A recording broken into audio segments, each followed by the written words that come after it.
ఆత్మాయణం రచించినది Peter రిచలు. 24వ భాగము పఠనము చేస్తున్నది పద్మజ. 7వ అధ్యాయం దేవా సామ్రాజ్యం. కొన్ని హాస్టల్ తలాలలో ఉన్న స్కూళ్లలో ఈ వాస్తవాలన్నీ వివరించి నేర్పడం జరుగుతూ ఉంటుంది.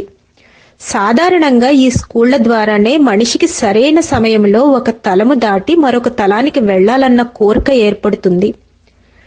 ఒక లెవెల్ నుంచి మరొక లెవెల్కి ఎలా వెళ్లాలో ఈ స్కూళ్లలోనే ఆత్మ నేర్చుకుంటుంది.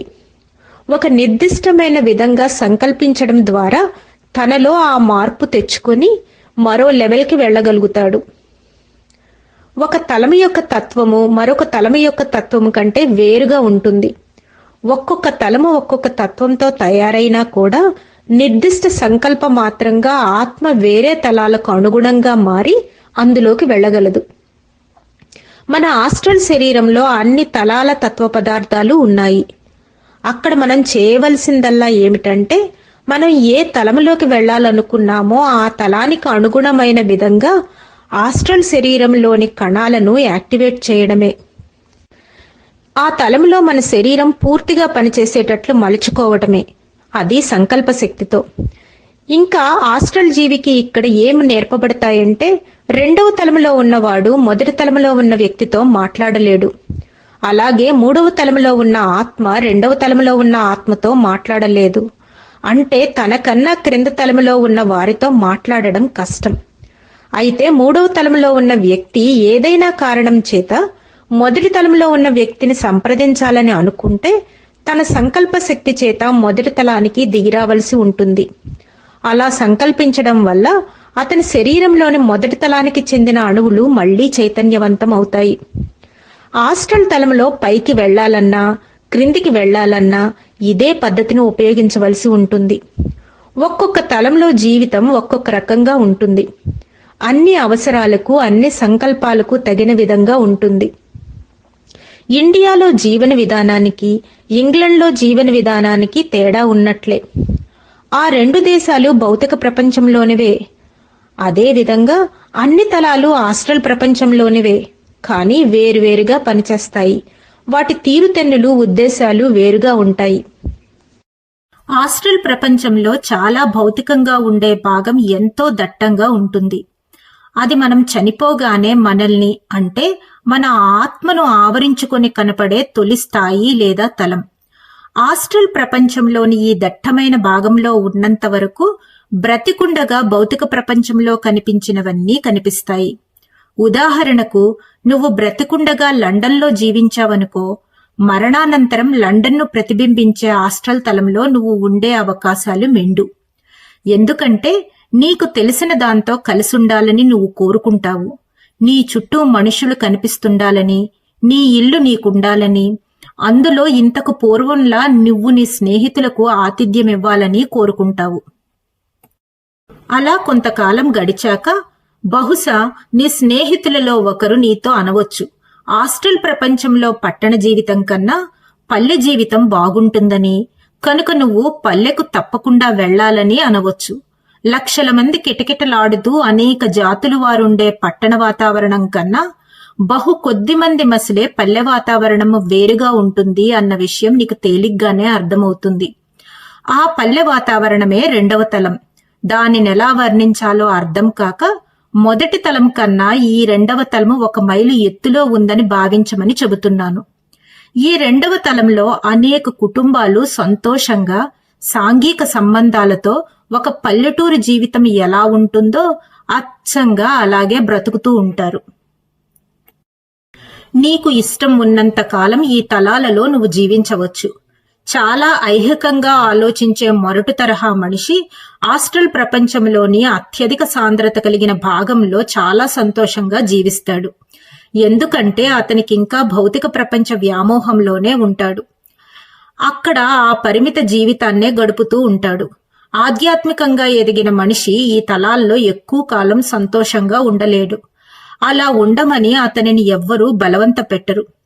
తాను వదిలి వచ్చిన జన్మ తాలూకు పాపపుణ్య ఫలాలను అతనికి చూపడం జరుగుతుంది. దీనినే ఫర్గెటరీ పీరియడ్ అంటారు. ఇది పూర్తయ్యాక అప్పటికి అతనికి గ్రహింపు వస్తుంది. ఈ గ్రహింపు అనేది భావి వ్యక్తిత్వం మీద ప్రభావం చూపుతుంది. దాంతో అతనికి తాను వదిలి వచ్చిన ఆ గతి జన్మను పోలి ఉండే జీవితం నుంచి దూరంగా వెళ్ళిపోవాలనిపిస్తుంది. ఆస్ట్రల్ ప్రపంచంలోని ఉన్నతమైన, సాంద్రత స్వల్పంగా ఉండే తలాలలో ఎంతో ఆసక్తికరమైన, లాభదాయకమైన సంభవాలు చాలా ఉన్నాయన్న విషయం తెలుసుకుంటాడప్పుడు. కాలక్రమంలో అతను తన ఎదుగుదలకు సరిపోయే పరిస్థితుల మధ్య తన ఆస్ట్రల్ జీవితాన్ని గడపడానికి సిద్ధపడతాడు, స్థిరపడతాడు. అది 3వ తలం మీది కావచ్చు. అక్కడ సృజనాత్మకత ఉన్న వ్యక్తులను కలుసుకోవడం జరుగుతుంది. అంటే సంగీత కళాకారులు, చిత్ర కళాకారులు, శాస్త్రవేత్తలు లాంటి వారన్నమాట. లేదా 4వ తలంలో తనకన్నా మేధావంతులైన వారితో ప్రపంచ సమస్యలను చర్చించగలుగుతారు. మానవుడిగా ఉండి చనిపోయి ఈ తలాలకు చేరుకున్నవారు అక్కడ ఇతర జీవులున్నాయని, వాళ్ళు మానవ జన్మలెత్తిన వాళ్ళు కారని తెలుసుకుంటారు. అటువంటి మానవేతర జీవుల గురించి, వారి మూలం గురించి నువ్వు తెలుసుకోవడం మంచిది. ఆ తరువాత మరిన్ని ఆస్ట్రల్ అనుభవాలను పొందవచ్చు. కనుక వాళ్ల గురించి నీకిప్పుడు కొంత తెలియజేస్తున్నాను. ఈ జీవులే సమాంతర పరిణామం చెంది దేవా లేదా ఏంజిల్ రాజ్యంగా ఏర్పడుతుంటాయి. అదేవిధంగా వాళ్ళు పరిణామం చెంది మానవ రాజ్యంలోకి వస్తారు. అయితే ఆ రావటం ఎలా వస్తారంటే, వీళ్ళు జంతు జన్మల నుంచి వ్యక్తిత్వం పొంది మానవ జన్మలోకి రారు. గతంలో క్రిమికీటకాలుగాను, చేపలుగాను, పక్షులుగాను జన్మలు తీసుకున్న జీవులు వ్యక్తిత్వాన్ని పొంది ఎలిమెంటల్స్ గాను, ప్రకృతాత్మలుగాను, దేవాలు లేదా ఏంజల్స్ గాను ఏర్పడతారు. ఒక పక్షి గాని, ఒక చేప గాని పరిణామ క్రమంలో తర్వాత ఉన్నత దశకు చేరుకోవాలంటే అది ఎలిమెంటల్ గా గాని లేదా ప్రకృతాత్మక గాని భౌతిక ప్రపంచంలో తాను ఏ రకానికి చెందుతుందో దాన్ని బట్టి ఉంటుంది. నీకు గుర్తుండే ఉంటుంది, నీ తొలి ఆస్ట్రల్ ప్రయాణంలో నిన్ను సముద్రం అడుగుకు తీసుకెళ్లాను. అక్కడ నివసించే కొన్ని ఎలిమెంటల్స్ ని నీకు చూపించాను. ఒరిజినల్ గా అవి చేపలు. అవి పర్ఫెక్షన్ ని పొందటానికి చేసే పరిణామ ప్రయాణంలో అవి చేపల నుంచి ఎలిమెంటల్స్ గా మారాయి. కుక్క, పిల్లి, గుర్రం లాంటివి పరిణామ క్రమంలో పరిణితి చెందని మానవులుగా ఏర్పడినట్లన్నమాట. పక్షులు ప్రకృతాత్మలుగా అంటే ఫెయిరీలుగా మారతాయి. ఈ ఎలిమెంటల్స్, ప్రకృతాత్మలు అనేక జన్మలు పరిణామ క్రమంలో తీసుకున్నాక ఎటువంటి దశకు చేరుకుంటాయంటే వాటిని దేవాలని లేదా ఏంజల్స్ అని పిలుస్తారు. ఈ రెండు పరిణామాలకు మధ్య చాలా పెద్ద తేడా ఉంది. చేపలు, పక్షులు పరిణితి చెంది ఎలిమెంటల్స్ గాను లేదా ప్రకృతాత్మలుగాను అభివృద్ధి చెందాక ఆ దశ నుంచి దేవాదశకు పరిణామం చెందడం జరిగేటప్పుడు ఆ జన్మలు భౌతిక ప్రపంచంలో ఉండవు. ఆ దశలో అవి ఉండేది కేవలం ఆస్ట్రల్ ప్రపంచంలోనూ, మహామాయ ప్రపంచంలోనూ మాత్రమే. దిగువ స్థాయి ఎలిమెంటల్స్ ని అసలు పరిణామమే చెందని ప్రకృతాత్మలుగా పక్కన పెడితే మిగిలిన దేవాత్మలు ఆస్ట్రల్ ప్రపంచంలోని 3వ తలానికి దిగువ జీవించవు. అందుకే ఈ పరిణామం గురించి భౌతిక ప్రపంచంలో జీవిస్తున్న మానవులకు బొత్తిగా ఏమీ తెలీదు. దానితో ఈ మనుషులకు కాంటాక్ట్ ఉండదు. ఇది సామాన్య మానవుల పరిస్థితి. అయితే అభివృద్ధి చెంది దివ్య దృష్టిని మేల్కొల్పుకున్న మానవులకు ఈ జీవులు భౌతిక స్థాయిలో కూడా కనబడుతుంటాయి. ఎందుకంటే దివ్య దృష్టి ఉన్నవాడికి ఆస్ట్రల్ చైతన్య స్థాయికి, భౌతిక చైతన్య స్థాయికి మధ్య కనబడకుండా పోయేదంటూ ఏదీ ఉండదు. ఏ ఆటంకమూ ఉండదు. అయితే సగటు మనిషికి అటువంటి పరిజ్ఞానం ఉండదు. అందుకే అటువంటి జీవులున్నాయని ఎవరైనా చెబితే ఆ కథలు విని ఎగతాళి చేస్తుంటాడు సాధారణంగా. అభివృద్ధి చెందని దేశాలలో మాత్రం ప్రజలు ప్రకృతికి దగ్గరగా మెలుగుతారు. అభివృద్ధి చెందని ఐర్లాండ్లో ఫెయిరీలను, ప్రకృతాత్మలను లిటిల్ పీపుల్స్ అంటారు. ఎక్కువ శాతం ప్రజలు వాళ్లను కళ్లతో చూడనప్పటికీ లెప్రకాన్లు, నామ్లు, ఎల్వ్స్ ఉన్నాయని అంగీకరిస్తారు.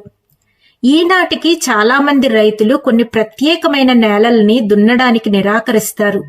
ఎందుకంటే వారి జానపద కథల్లో ఆ ప్రదేశాన్ని ఫెయిరీలు ఉపయోగిస్తున్నారని చెప్తారు. అందుకే ఆ రైతులు ఆ స్థలాల జోలికి పోరు. ఆధునిక ఐహికవాదులైన భూస్వాములు ఇవన్నీ కట్టుకథలని, మూఢనమ్మకాలని తోసేస్తారు. ఎంతో దురదృష్టానికి గురి అయినప్పుడు అదంతా ఆ లిటిల్ పీపుల్స్ ని అవమానకరంగా మాట్లాడినందుకే అలా జరిగిందని స్థానికులు చెప్పే కథలు ఎన్నో ఉన్నాయి. ఈ దురదృష్ట కథలు వాస్తవాలో కల్పితాలో నేను నీకు చెప్పను గాని, దాపరికం లేకుండా చెప్పాలంటే ఈ విషయం గురించి ఒక జనరల్ అభిప్రాయం చెప్పటం అసాధ్యం. ఒక్కొక్క కేసును విడివిడిగా పరిశోధించాలి. అప్పుడే నిజం బయటపడుతుంది. అయితే ఇప్పుడు అలాంటి పరిశోధన చేయడం నా పని కాదు. ఆస్ట్రల్ తలంలో ఈ జీవులు ఉండడమే కాదు, ఆస్ట్రల్ ప్రపంచంలో అవి చాలా ముఖ్యమైన పాత్రను వహిస్తాయి. చనిపోయాక నువ్వు 3వ తలానికి ఇంకా ఉన్నత తలాలకు చేరుకున్నప్పుడు నీ కళ్ళారా నువ్వే వాళ్లను చూడడమే కాదు, వాళ్లతో నీకు కాంటాక్ట్ కూడా ఏర్పడుతుంది. ఒక మనిషి 4వ తలానికి చేరుకున్నప్పుడు అక్కడ ఎటువంటి కార్యకలాపాలు జరగకపోవడం చూస్తాడు. అక్కడుండే వాళ్లను కలుస్తాడు. వాళ్లను తన గత భౌతిక జన్మలో కలవకుండా ఉన్న పక్షంలో భౌతిక ప్రపంచంలో మనుషులు ఒకరినొకరికి ఎలా పరిచయం చేస్తారో అలాగే పరిచయం చేయబడతాడు. ఆ 4వ తలంలో పనులు చేయాలన్న కోరిక, దానికి తగిన అర్హతను సంపాదించాలన్న ఆలోచన ఆ వ్యక్తిలో లేకపోయినట్లయితే అతను ఆ తలానికి తగిన విధంగా ఎదిగి రాలేడని ఆ తలములో ఉండే శాశ్వత నివాసులకు తెలుసు. కనుక వాళ్ళు అభిరుచిలో తమలాంటి వ్యక్తిగానే అతన్ని ఆహ్వానిస్తారు. అక్కడ శరీరంతో చేసే పని కంటే మనస్సుతో చేసే పని చాలా ఎక్కువగా ఉంటుంది. ఎందుకంటే అక్కడ వాళ్ళ ప్రధానమైన అభిరుచి చర్చించడంలో ఉంటుంది. అవి అంతర్జాతీయ సమస్యలు, పరిణామ సమస్యలు మొదలైనవి. ఆ చర్చలు సైన్స్ పెరగడం గురించి, మానవ పరిణామానికి సమాంతరంగా దేవాజీవుల పరిణామం ఎలా వేరుగా సాగుతుందో కూడా చర్చిస్తారు.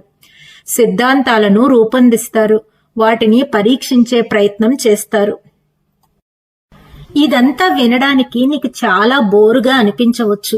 కానీ మేధావికి ఇది బోరు కొట్టనే కొట్టదు. అయితే అక్కడ కలిసే మేధావులు ఒక్కొక్కరు ఒక్కొక్క రకంగా ఉంటారు. అతి మేధావంతులు నిజానికి చాలా అనుభవం గడించిన వృద్ధాత్మలన్నమాట. వాళ్ళు చర్చల్లో పాల్గొంటూ చర్చను నడుపుతారు. వాళ్ళకది సహజమే కదా.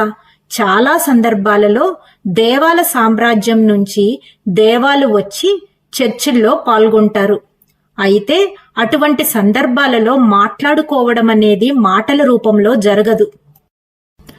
మనోమయ ప్రపంచంలో అన్ని ఆలోచనల ద్వారానే జరుగుతాయి.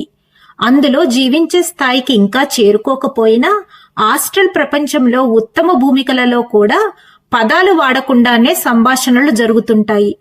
అక్కడ జీవితంలో ఐహికత ఎంత తక్కువగా ఉంటుందంటే ఆలోచనల రూపంలో మాట్లాడుకోవటం అన్నది చాలా సహజంగా సంభవమవుతుంది.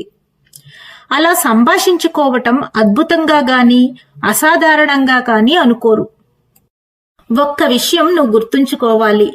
ఆస్ట్రల్ ప్రపంచంలో 4వ తలంలో నివసించే దేవాలు కూడా పరిణామం చెందిన జీవులే.